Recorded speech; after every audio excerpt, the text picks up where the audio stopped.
It started with the lights, always the lights. Hawthorne Funeral Home had an affinity for theatrical displays, melodramatic dimming here, a flicker there, reminding me of an old theater eking its last grasp of breath before the final curtain call. Though skeptical by nature, I couldn't ignore what lingered at the very fringe of my awareness. Unexplained whispers that sent goosebumps skittering across my skin. Maybe it was all in my head, but the unnerving feeling that I wasn't alone persisted, clinging to me like a shroud. The funeral home had stood for nearly a century, its bones etched deep with histories obscured by shadow and dust. It was during a routine inventory check in the basement that I discovered the journal. Time had gnawed at its leather binding, but the nursing charms of decay did little to smother its core, a testament to the last months of a certain Mr. Hawthorne, the original owner. Beneath sepia-stained pages, I found a chilling recount of rituals the likes of which slashed at my comprehension of what I knew this place to be. There was mention of a curse, a binding pact that tethered not just his lineage but clawed deep into those who dared to call themselves caretakers here. As shadows deepened with the onset of night, the air in Hawthorne grew dense, thick with impending presence. Families often arrived under the cloak of night. Grief knows no timetable. Sitting vigil with sorrow, the mourners shifted uneasily on the velvet-covered chairs.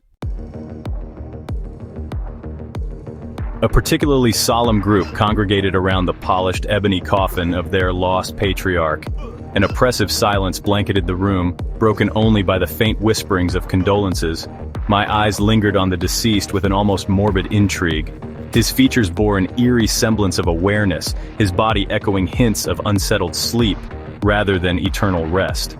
I wanted to chalk it up to my hyperactive imagination, but the hollow tautness in my chest told a different story. Then it happened, a movement so outlandish that my mind stumbled over its impossibility. The corpse's finger twitched. Shock rooted me in place, and I felt the blood drain from my face. I wondered if the whispers I had heard were the dead themselves, tracing the threshold between life and whatever follows, with a haunting clarity that I so desperately tried to rationalize. Mortality took on new dimensions here at Hawthorne, teasing at the veil between realms. In this mingling of dust and shadows, what truths lay waiting to emerge? I stared at the family of mourners, their heads bowed and eyes closed, perhaps in prayer or retreat from reality. They were blissfully unaware of the anomaly that had unfolded behind their closed lids.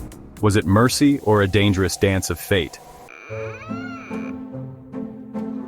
Later, as the heavy doors of Hawthorne swung shut, the whispers seemed to gather in crescendo, rising and falling like a melancholy symphony.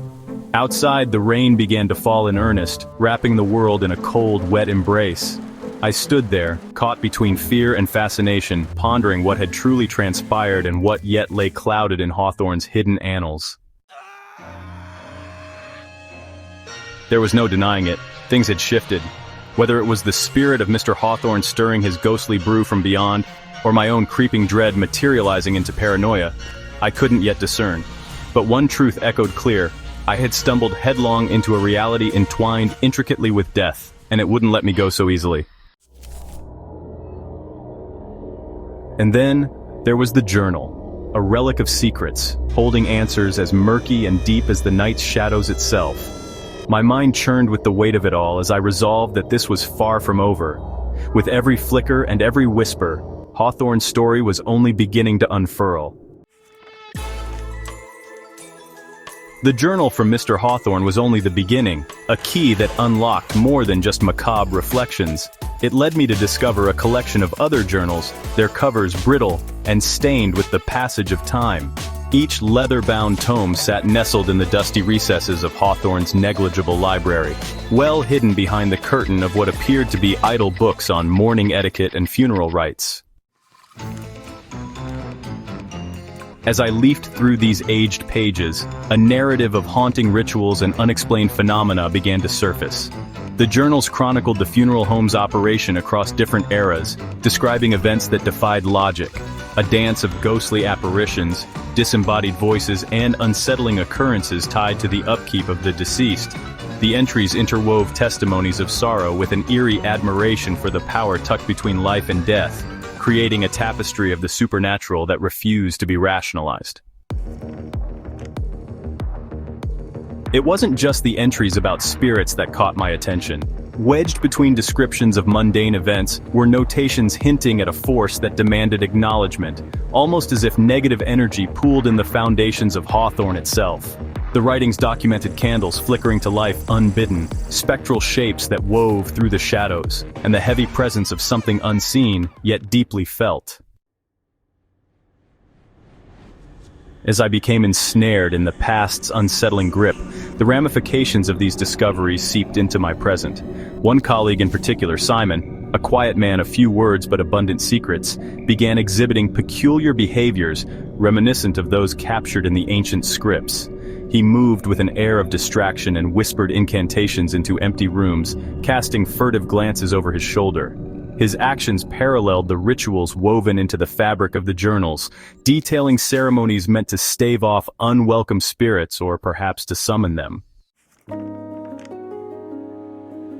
This curious alignment unraveled even further late one night. As I readied myself for bed, drowsiness wrapped around me, and I was on the cusp of sleep when shrill beeps shattered the quiet, jerking me from slumber's embrace. The alarm at Hawthorne was piercing, tearing through the fabric of the night with an urgency that summoned me to action. In an instant, my pulse quickened. Hawthorne's digital feed was just a tap away. With trembling fingers, I braced myself for what awaited on the other side. The phone's glow was harsh in the dimness of the room as I accessed the camera link and, with bated breath, peered into the heart of the funeral home. What appeared on screen was beyond comprehension. Translucent shapes drifted in the prep room, where bodies were carefully embalmed and readied for passage into the viewing chambers. The vaporous figures seemed entranced in a silent commotion, weaving in and out with a presence that defied science and reason. They danced on the cusp of visibility, mists that defied being pinned down to corporeal forms. I struggled with my senses, grappling with disbelief that tricked my eyes and pulled me away from logic's grasp. This was no act of sleep-deprived imagination, but a tangible invasion of spectral entities gracing Hawthorne with uninvited visitation. Caught in the grip of this unsettling spectacle, questions of significance and consequences swirled in my mind. What truths lay buried with the dead, blindly accepted as mere juxtaposition of ghost stories and fact? As the digital representations of ethereal beings slid across my screen, an inevitable realization unfolded, a dire meeting of past and present further entwining my fate with Hawthorne's shadowed legacy. I resolved to confront this reality with all the import of the living, knowing the answers I sought beckoned me deeper into a mystery that refused to rest quietly in the vaults of history. With a renewed sense of purpose and unease, I swiped the phone off, leaving myself in the hollow silence of my room. Yet the echo of the presence I felt on screen reverberated, anchoring me to what awaited at Hawthorne. Awaiting a new sunrise, I made a silent promise to re-embark upon my winding journey into the consort of narratives that lurked in those hallowed halls.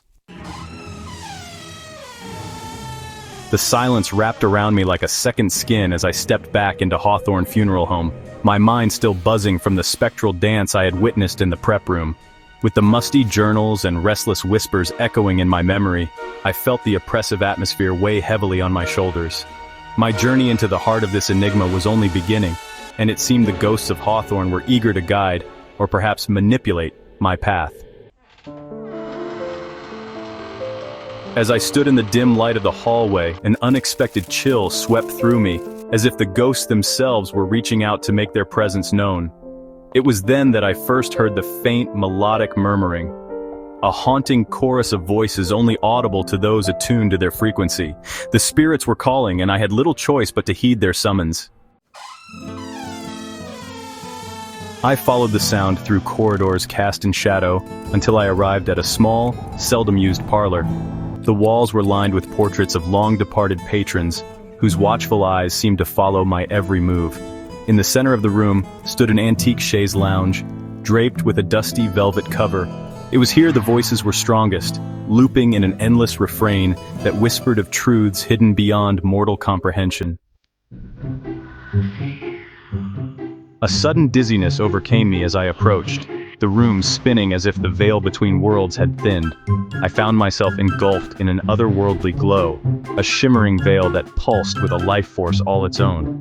Within this incandescent haze, spectral figures began to materialize, each one bearing a story emblazoned in the ethereal fabric between life and afterlife.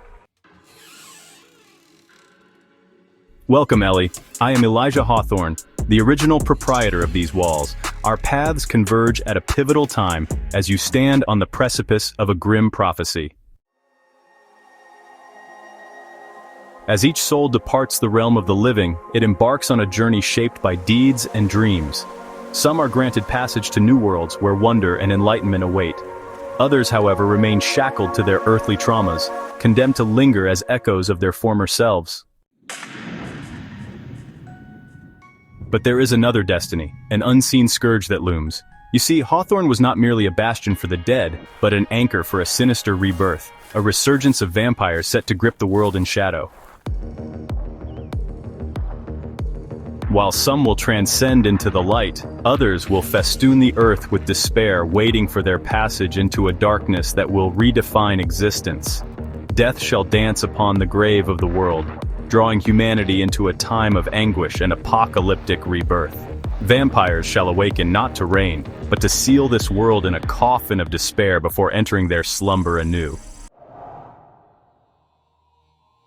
Protect the living, for what begins here shall spread, seeding destruction upon the land.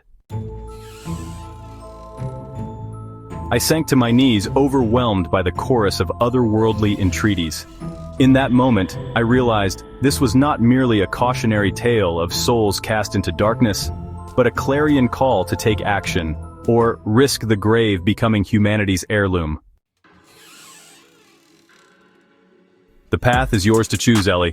Within Hawthorne lies the power to forestall this malevolence or hasten it. Will you shoulder this burden, Ellie Thompson? I met his steady gaze, the weight of his words resonating within me. In that instant, I made a silent vow to unravel the truth entrenched within Hawthorne's walls and seek deliverance for a world teetering on the brink of night.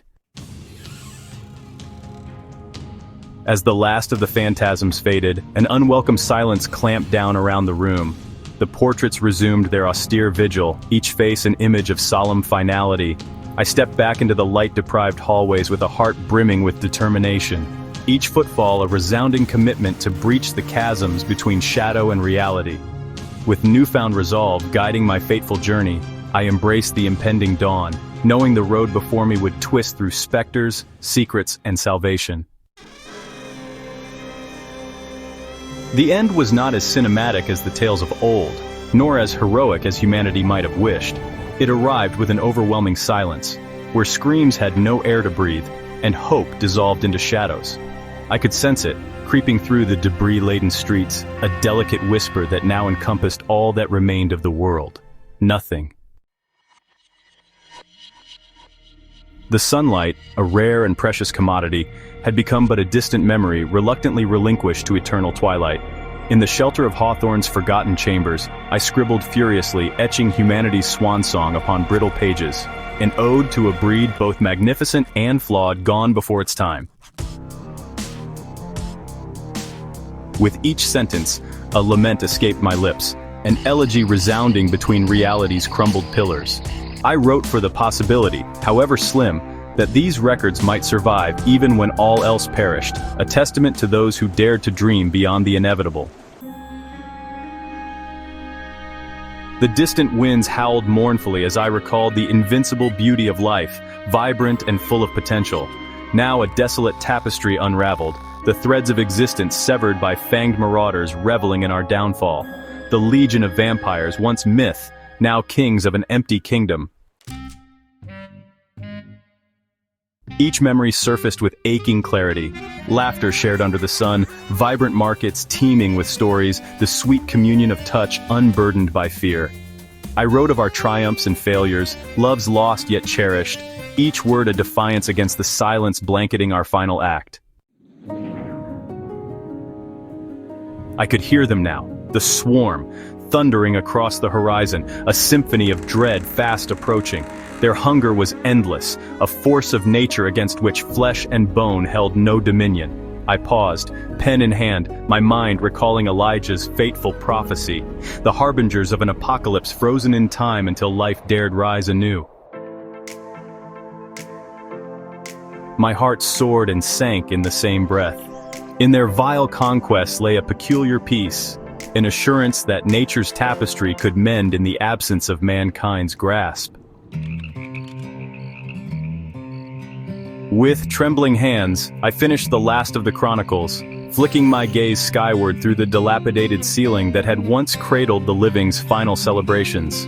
I stood alone, yet not without the shadowy company of ghosts long past.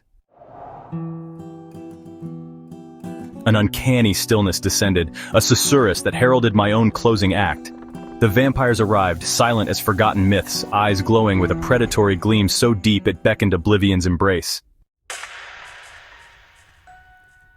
Their presence, though suffocating, comforted with a promise. The promise that this nightmare's grasp would relent, that life, unbeknownst to us, might flourish beneath untouched stars in eons to come. I closed my eyes, feeling the chill of marble beneath as their fangs descended, an indelible mark of an era undone, awaiting the pause that mirrored celestial eternity. Time unwound in paradoxical harmony, their advance halted at the very brink, silhouettes fixed against the tapestry of a world gone quiet. They stood frozen, vigilant gravekeepers preserving the cycle's course, until once again dawn whispered life into slumbering hearts and creatures roamed freely under skies newly born. Thanks for watching. Don't forget to comment, thumbs up, subscribe, and click the bell for notifications.